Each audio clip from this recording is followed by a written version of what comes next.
പടച്ചവന്റെ മഗ്ഫിറത്ത് നമുക്ക് ലഭ്യമാകും. പാപം പൊറുക്കപ്പെട്ടവരിൽ ഉൾപ്പെടാൻ നമുക്ക് കഴിയുകയും ചെയ്യുമത്രേ. അതിനു പറ്റിയ അവസരങ്ങളാണ് വിശുദ്ധമായ റമദാൻ നമുക്ക് വിഭാവനം ചെയ്യുന്നത്. വഹുവ ശഹ്റുൽ ഇസ്തിഗ്ഫാർ. പടച്ചവനോട് പാപമോചനമിരക്കുവാനുള്ള ദിനരാത്രങ്ങൾ അത് വിശുദ്ധമായ റമദാനിലുണ്ടത്രേ.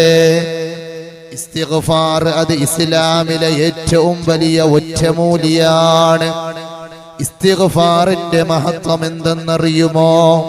പടച്ചവനോട് തൗബ ചെയ്യുന്നതിന്റെ പവർ എന്തെന്നറിയുമോ? പടച്ചവനോട് തൗബ ചെയ്യുന്നവൻ അവൻ അല്ലാഹുവിന്റെ അടുക്കൽ വിജയിക്കുന്നവനാണെന്ന് നബിയുനാ മുഹമ്മദുർ